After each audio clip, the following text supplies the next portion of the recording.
वापस स्वागत है आप सबका। मैं Vivek Bindra, motivation speaker, leadership consultant और business coach, problem solving video आज लेके आया हूं। आज के वीडियो, अगर आप बिजनेसमैन है, एंटरप्रेन्योर है, कॉर्पोरेट लीडरशिप, एंटरप्रेन्योरशिप, आपके लिए ये वीडियो गेम चेंजर होने वाला है। क्योंकि मैं बड़ा अच्छा, ये मेरी एक बहुत बड़ी स्ट्रेंथ है। बहुत सारे पार्टिसिपेंट्स मुझसे लीडरशिप फनल में आकर के पूछते हैं, क्या पूछते हैं आप मुझसे आकर के? आप मुझसे पूछते हैं कि क्या प्रोडक्ट बनाऊं, कैसा प्रोडक्ट बनाऊं, कितने का बेचूं, क्या प्राइस रखूं, किस मार्केट में बेचूं, किस तरीके से बेचूं, किसको बेचूं, कितना प्रॉफिट। मत करिए ये सब बात मुझसे, क्योंकि आज मैं आपको गेम चेंजर देने वाला हूं। सारे प्रश्नों का उत्तर इस एक वीडियो में एंड तक देखिएगा। 2 पार्ट में बनाऊंगा। इसको बोलते हैं कंज्यूमर बिहेवियर। क्या बोलते हैं? Come on, consumer behaviour. Product पहले मत डिसाइड करो, प्राइस पहले मत डिसाइड करो, प्रॉफिट पहले मत डिसाइड करो, पोजीशनिंग पहले मत डिसाइड करो, कंज्यूमर बिहेवियर डिसाइड करो। क्या डिसाइड करो? देखो कंज्यूमर चाहता क्या है। इसका क्या मतलब है? आज 9 केस स्टडीज दूंगा, एक के बाद एक। पूरे केस स्टडीज देखिएगा। शुरू करते हैं अमिताभ बच्चन के पल्स पोलियो कैंपेन से। ये सुपर हिट एग्जाम्पल, इस एक एग्जाम्पल आपका इतना आप पूर्ण नए तरीके से समझ में आएगा आपको सब कुछ। ध्यान दीजिए। WHO 5 साल तक अमिताभ बच्चन के साथ लगे रहे। ओगिलवी उनकी एजेंसी, क्रिएटिव एजेंसी थी, और अमिताभ बच्चन WHO के साथ लगे हुए 5 साल लगा दिए, लेकिन पोलियो की कोई बूंद पीने आता ही नहीं था। अटरली सारे कैंपेन फेल होते चले गए। मतलब जो सक्सेस चाहिए कम से कम वो नहीं मिलना, मतलब फेल हो गए। अमिताभ बच्चन बोलते रह गए, आइए 2 बूंद जिंदगी की पिलाइए अपने बच्चों, आइए पिलाइए। पूरे बूथ कैंपेन खाली। तो इनकी टीम ने, अच्छा, WHO ने अपना विश्वास नहीं खत्म किया अमिताभ बच्चन से। WHO ने कहा नहीं, दोबारा ट्राई करो, देखो क्या गलती हो रही है। तो फिर गलती क्या थी? कंज्यूमर के बिहेवियर को जाकर के ढूंढना, उसका साइकोग्राफिक, उसका डेमोग्राफिक, उसका एथनोग्राफिक, उसका जियोग्राफिक। तो ये लोग Tier 3 सिटी और स्मॉल टाउन्स में, तालुका, तहसील, छोटे छोटे शहर, गांव तक पहुंचे, जाके देखना शुरू किया, कंज्यूमर के प्रोफाइल को समझा कि ये कंज्यूमर आता क्यों नहीं है। अब देखिए, कंज्यूमर में डिसीजन मेकिंग के अंदर बाइंग रोल्स होते हैं। बाइंग रोल मतलब खरीदने के अलग अलग रोल्स होते हैं। एक ही आदमी नहीं खरीदता हमेशा, उसके पीछे 5 फैक्टर होते हैं। पहला क्या? एक होता है इनिशिएटर, जो शुरुआत करता है, भाई लेना चाहिए, जिसके बारे में बात करता है। उसके बाद होता है इन्फ्लुएंसर, जो कहता है आप बिल्कुल ठीक है, जरूर लेना चाहिए। फिर एक होता है डिसाइडर, तैयार हो गया, तय हो गया, डिसाइड कर लिया, वो उसके पास सारी पावर है। और उसके बाद होता है बायर, जो जाके फाइनली दुकान पर खरीदता है। और एक होता है कंज्यूमर, जो उसको यूज करता है। अब Amitabh Bachchan pulse polio campaign के अंदर जो 2 साल का बच्चा था, वो तो था कंज्यूमर बेचारा। वो बच्चे का तो कोई रोल ही नहीं है, वो थोड़ी डिसाइड करेगा।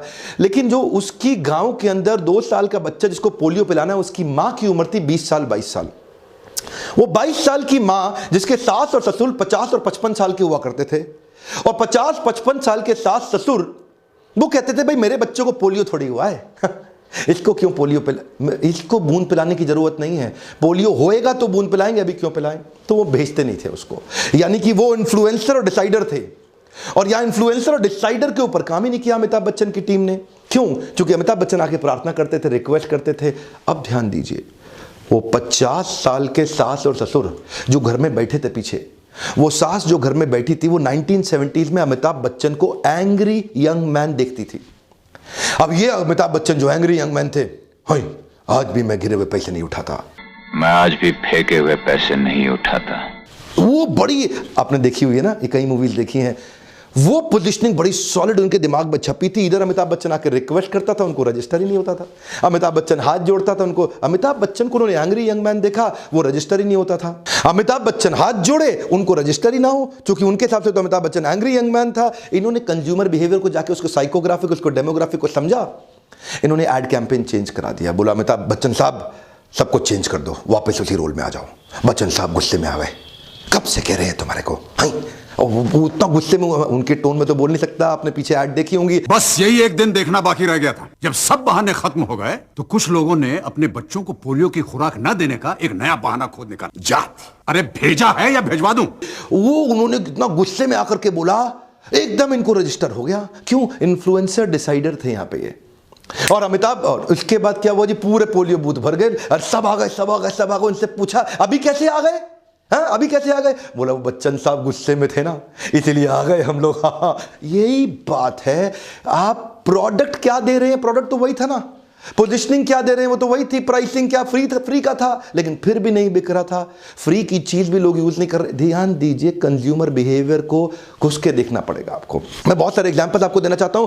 कैडबरी की केस स्टडी से शुरू करते हैं। 9 केस स्टडी दूंगा, दोनों वीडियो में मिला के सारी केस स्टडी देखिए। अगर आप सीरियस हैं तो इन वीडियोस को पूरा देखिए, घुमा घुमा के बार बार देखिए, आपको कई आइडियाज मिल जाएंगे। पैसे थोड़ी लग रहे हैं आपके वीडियो देखने में, लेकिन आपकी जिंदगी बदल सकती है। कैडबरीज जब शुरू में 1988 में आया था ना, मतलब आया तो नहीं था, चल रहा था काफी दिनों से, लेकिन उनकी मार्केट सैचुरेट हो गई थी। क्योंकि उनकी मार्केट थी 78% मार्केट उनकी केवल बच्चे थे, और वही बच्चों पे वो टारगेट करते थे। अब जो बच्चे थे वो बड़े हो जाते थे तो नए सेट ऑफ बच्चे आते थे, वो बच्चे बड़े हो जाते थे तो फिर नए सेट ऑफ बच्चे आते थे, तो उनकी मार्केट ना सैचुरेट हो गई। क्योंकि जब बच्चे बड़े हो जाएं तो वो चॉकलेट खाएं तो लोग कहते थे बच्चा है क्या, चॉकलेट खाएगा। सो मार्केट को रिटेन करना और ग्रो करना उनके लिए स्ट्रगल था। तभी अर्ली 90s में 92 93 के आसपास इन्होंने बड़ा बोल्ड डिसीजन लिया। इनके डेमोग्राफिक्स के हिसाब से 77-78% कंज्यूमर बच्चे थे, लेकिन इन्होंने बच्चों को एड से पूरी तरह हटा दिया, क्योंकि ये नए कंज्यूमर बाइंग बिहेवियर को एड्रेस करना चाहते थे। और वहां इन्होंने क्या किया, एक नया कैंपेन लॉन्च किया, क्या स्वाद है जिंदगी। आपको याद है ना वो लड़की ऐसा ऐसा ऐसा करके हाथ घुमा के डांस करते हुए आती थी। इस एड से इन्होंने अपनी नई पोजिशनिंग बिल्ड करी, नए कंज्यूमर बाइंग बिहेवियर को एड्रेस किया। यूथ्स इंडल्जेंस चाहते थे।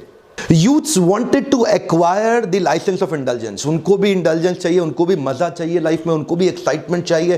क्या स्वाद है, कुछ स्वाद है, क्या स्वाद है जिंदगी में। और इतना ही नहीं, इसके बाद इन्होंने अपने मार्केट को और एक्सपैंड करने के लिए बाकी कंज्यूमर को समझा कि वहां पे कैसे एंटर करेंगे। देखिए, एंटर बाद में करते हैं, पहले कंज्यूमर की मेंटालिटी को समझते हैं। पोजिशनिंग बाद में आती है, कैसे बेचूंगा ये बाद में आता है। इन्होंने शुभ आरंभ कैंपेन लॉन्च किए, इन्होंने फैमिली कैंपेन लॉन्च किए, इन्होंने कुछ मीठा हो जाए कैंपेन लॉन्च किए। तो बच्चों से यूथ पे गए, यूथ से फैमिली में गए, पूरे देश के अंदर छा गए। सन 2000 के बाद इन्होंने मिठाई से चॉकलेट को ही रिप्लेस करने का प्लान कर दिया। उधर मिठाइयों के अंदर वो मावा में कुछ अडल्ट्रेशन आया, तो इन्होंने चॉकलेट को कुछ मीठा हो जाए कैंपेन। अब तो कोई मिठाई दिवाली पे खरीदेगा नहीं, लो भाई चॉकलेट बांट। इससे क्या बोलते हैं, इसे बोलते हैं पहले कंज्यूमर बिहेवियर को समझो। जिलेट हमारे देश में आया, शुरू में लगातार फेल होता रहा। जिलेट हमारे देश के अंदर आया, उसने MIT के अंदर इंडियन स्टूडेंट्स पे कंज्यूमर बिहेवियर को एनालिसिस भी किया। MIT मतलब यूएस के अंदर, Massachusetts institute of technology. US में इंडियन स्टूडेंट्स पे कंज्यूमर बिहेवियर को स्टडी किया अच्छे से, और वो अपना शेविंग रेजर लेके आए, जिलेट वेक्टर। अब वो जो जिलेट इनका अमेरिका में चलता था ना, बहुत शानदार छा गया। और मेंटालिटी क्या थी, अमेरिकन माल इंडिया में ले आओ, इंडियन रेट के हिसाब से छा जाएगा, इंडियन अमेरिकन को लेके फ्लैट हो जाता। तो इन्होंने प्लास्टिक पुश बार का जिलेट का रेजर इंडिया में ले आए, कि उसमें अगर उसके पुश बार को नीचे प्लास्टिक के हैंडल से पुश करो और सीधा जो बाल शेव किए वो निकल जाएंगे बाहर। और इंडियन कंज्यूमर्स पे उन्होंने वहां पे रिसर्च भी कर लिया, तो कंज्यूमर बिहेवियर तो बहुत बढ़िया मिल गया, और फट से इन्होंने लॉन्च किया। ठाक मुंह की खानी पड़ी, नीचे गिरे बड़े जोर से। ध्यान दीजिए, कंज्यूमर बिहेवियर को रिसर्च स्टडी तो किया, लेकिन कहां पे किया, अमेरिका में किया। अरे भाई, इंडियन स्टूडेंट को किया, कोई बात नहीं, इंडिया में आके करना चाहिए था। क्या करना चाहिए, इंडिया, जब ये इंडिया में आया, इनका CEO PNG Procter and Gamble Gillette, इनकी बुद्धि चकरा गई। बोला ये क्या हो रहा है यहाँ पे, ये कैसे शेव करता है भैया, हम यहाँ पे रनिंग वाटर में करते हैं, ये मग्गे में करता है, पानी के मग के अंदर पानी डाल के वहां डुबो के साफ करके करता है, पानी का कमी है, ऐसा रनिंग वाटर तो है ही नहीं यहाँ पे। और ऊपर से वो क्या देखता है, यहाँ शेव भी रोज नहीं करते।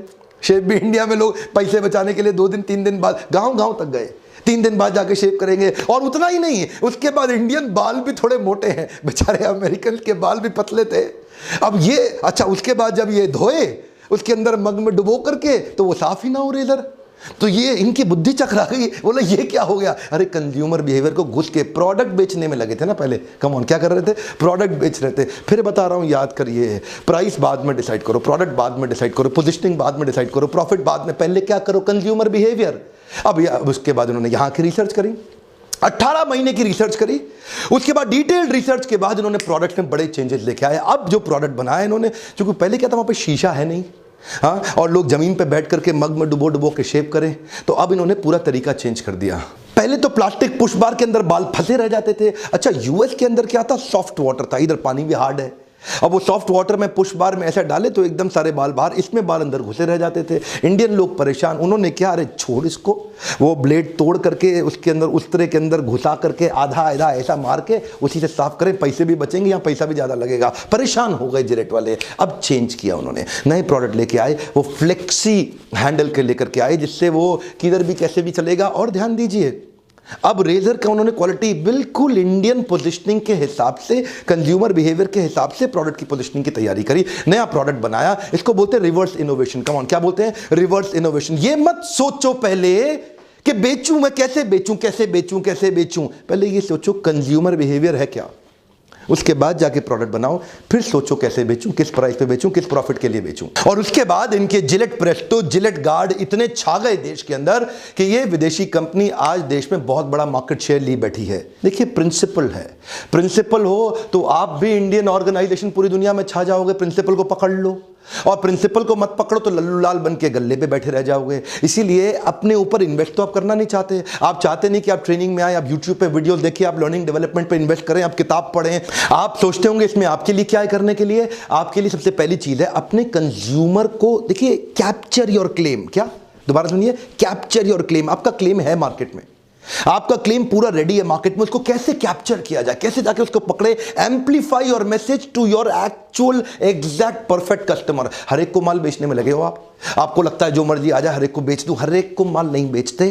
परफेक्ट कस्टमर आइडेंटिफाई करिए। उसके लिए अपना साइकोग्राफिक, डेमोग्राफिक, साइकोग्राफिक और एथनोग्राफिक कुछ मिलती जुलती चीजें मिलेंगी आपको, डेमोग्राफिक और जियोग्राफिक कुछ मिलती जुलती चीजें मिलेंगी आपको। इनके कुछ एग्जाम्पल दे देता हूं मैं आपको, जैसे कि एज, इनकम ब्रैकेट, कितनी तनख्वाह ले रहा है अगला आदमी, जेंडर, मेल फीमेल क्या है, मैरिटल स्टेटस, शादीशुदा है या गैर शादीशुदा, अभी तक शादी होनी बाकी है, एजुकेशन, लोकेशन, रेस, एथनिसिटी, किस धर्म का है, रिलीजन, क्या काम करता है उसका ऑक्यूपेशन, किस कंपनी में काम करता है, इंडस्ट्री कौन सी है, क्या वैल्यूज रखता है वो व्यक्ति, सोशल क्लास क्या है उसका, पर्सनैलिटी उसकी कैसी है, बायर है कि बार्गेनर है, माइंडसेट कैसा है, अर्बन है कि रूरल है, लाइफस्टाइल, इंटरेस्ट, कल्चर, और किस प्रकार की एस्पिरेशंस रखता है।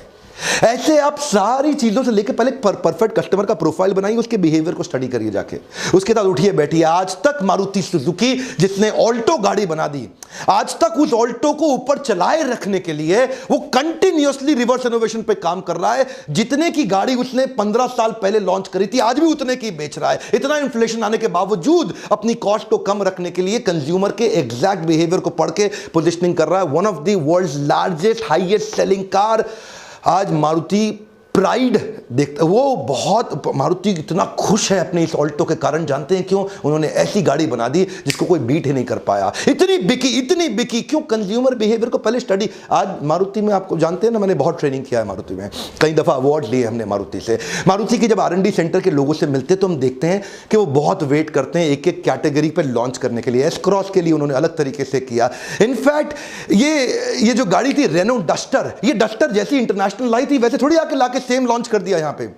डस्टर ने यहां आने के बाद इधर के कंज्यूमर बिहेवियर को, अपने प्रोडक्ट की प्रोफाइलिंग करी, पहले पोजीशनिंग की प्रोफाइलिंग कस्टमर के साथ करी, जाकर उनके बिहेवियर को एनालाइज किया, कई चेंजेस लाए जिसको बोलते हैं रिवर्स इनोवेशन। पहले ये मत देखो टेक्नोलॉजी क्या है, ये मत देखो मैन पावर क्या है, ये मत देखो आपके पास इंटरनल स्ट्रेंथ क्या है, ये देखो कि मार्केट में कंज्यूमर कैसा बिहेव कर रहा है, उसके हिसाब से अपने अंदर चेंजेस लाने की तैयारी करिए। इसमें मेरी बड़ी एक्सपर्टीज है, branding, positioning, marketing, consumer behaviour, और जिसके लिए मेरे से कई लोग आकर के बिजनेस कंसल्टिंग लेते हैं, मुझसे 1-to-1 गाइडेंस लेते हैं, मेरे से कोचिंग लेते हैं। उससे पहले मैं उनको सजेस्ट करता हूं कि सबसे सस्ता प्रोग्राम है ये लीडरशिप फनल। 6 महीने की ट्रेनिंग कहां इतने सस्ते में मिलती है। 6 महीने तक आपकी हैंड होल्डिंग हो रही है। 6 महीने तक हमारे कोचेस इसी नंबर पर फोन करके पूछिए कि कैसे आपको हेल्प करेंगे। आपको 25 असाइनमेंट ऐसे फ्रेमवर्क्स देंगे जो इंप्लीमेंट कराएंगे। मेरे कोचेस आपके पीछे पड़ के आपसे इंप्लीमेंट करा के आपको हेल्प करेंगे। आप अपने ऊपर थोड़ा सा इन्वेस्ट जरूर करिए और इसी नंबर पर फोन करके चेक करिए अगला बैच कब हो रहा है। और इसके बाद मैं दूसरा वीडियो लॉन्च करूंगा जिसके अंदर मैं बाकी बहुत सारी केस स्टडीज और देने वाला हूं। इन वीडियोस को बार बार घुमा घुमा के बार बार देखिए, अपने उन सबसे शेयर करिए जिनकी इन वीडियो से मदद होती हो। मैं आपको दोबारा बता रहा हूं, अगर आप स्टूडेंट भी है ना, अगर आप ढूंढे तो अपने अपने पेरेंट्स के साथ, अपने अंकल्स के साथ, अपनी कम्युनिटी में, अपने अलग अलग व्हाट्सएप ग्रुप्स में ज़रूर शेयर करिए, क्योंकि ये वीडियोज़ के लिए आपका पैसा तो कुछ लग नहीं रहा, लेकिन हेल्प बहुत हो रही है। क्योंकि इंडियन कंज्यूमर या इंडियन जो प्रोड्यूसर या इंडियन मैन्युफैक्चरर आज जो हमारे देश के व्यापारी ये पहचान नहीं पा रहे हैं कि हमें क्या चेंजेस अपने अंदर लाने चाहिए। मैं लगातार मेहनत करता रहूंगा, अगर आप लाइक देते रहें, एक एक वीडियो पे आपके हर एक लाइक को जाके देखता हूं, हजारों लाखों आप लाइक्स देते हैं, मेरा उत्साह बढ़ता है। नीचे कमेंट में बताइए अगला वीडियो आप कौन सा देखना चाहते हैं, किस केस स्टडी पे देखना चाहते हैं, और इसका पार्ट 2 जरूर देखिएगा। सबसे सब्सक्राइब करा लीजिए अपने आसपास। मेरे साथ जुड़े रहने के लिए, यूट्यूब पे इन पावरफुल केस स्टडीज को देखने के लिए आपका प्रेम पूर्वक बहुत बहुत धन्यवाद।